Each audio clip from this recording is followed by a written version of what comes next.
নমস্কাৰ বন্ধু বান্ধৱীসকল, মোৰ ইউটিউব চেনেললৈ সকলোকে স্বাগতম জনাইছোঁ। আজি আমি ক্লাছ 8ৰ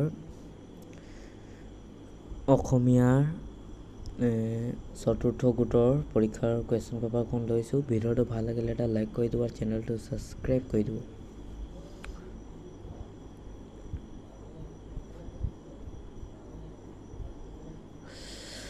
সময় আছিলে 2 ঘণ্টা। তাৰপিছত 1 নম্বৰ প্ৰশ্ন, শিশুলীলা কবিতাটো কবিজনৰ নাম উল্লেখ কৰি 8 শাৰী মুখস্থ লিখা। তাৰপিছত দিছে 2 নম্বৰ, চমুত্তৰ লিখা যিকোনো 5টা। ক নম্বৰ, টোপনি পাতৰ ল'ৰাজনৰ নাম কি? খ নম্বৰ, সমাজ কাৰ দ্বাৰা গঠিত? গ নম্বৰ, শিশুলীলাৰ ঘোষাটি কোনে ৰচনা কৰিছিল? তাৰপিছত ঘ নম্বৰ, কৃষ্টি ৰাধাৰ কি?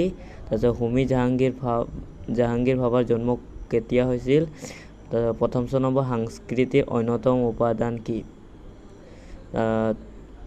3 নম্বৰ, উত্তৰ দিয়া যিকোনো 5টা। কবিয়ে দিনকণা বুলি কাক আৰু কিয় কৈছে? হোমী জাহাংগীৰ ভাবাৰ কি বিষয়ৰ ৰুচি আছিল?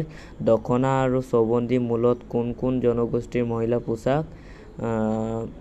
ঘ নম্বৰ, বলাই বুলি কাক কোৱা হৈছে? কৃষ্ণৰ লগত তেওঁৰ সম্পৰ্ক কি?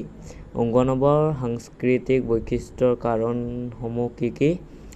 প্ৰথম নম্বৰ, ৰূপকোঁৱৰ জ্যোতিপ্ৰসাদ আগৰৱালাৰ মতে সংস্কৃতি কি? 4 নম্বৰ, প্ৰসংগ সংগতি দৰ্শাই ব্যাখ্যা কৰা যিকোনো এটা কৈছে। কবিয়ে ক নম্বৰ, যশোদা সুন্দৰীৰ দেখান্ত পাছে সমস্ত জগত গৰ্ভতে আছে। খ নম্বৰ, কেনে মাটি খাইলি তোৰ গোপাল, কোবাই আজি তোৰ ফাৰবো চাল। 5 নম্বৰ, শব্দ অৰ্থ লিখা যিকোনো 5টা।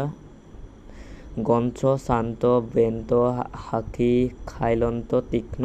বিপৰীত শব্দ লিখা যিকোনো 5টা।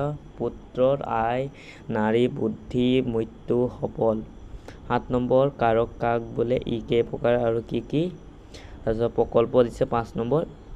ইয়াৰ পৰা বহুতখিনি তোমালোকৰ কমন পৰিব। ভিডিঅ'টো ভাল লাগিলে এটা লাইক কৰি দিব, চেনেলটো ছাবস্ক্ৰাইব কৰি দিব দেই।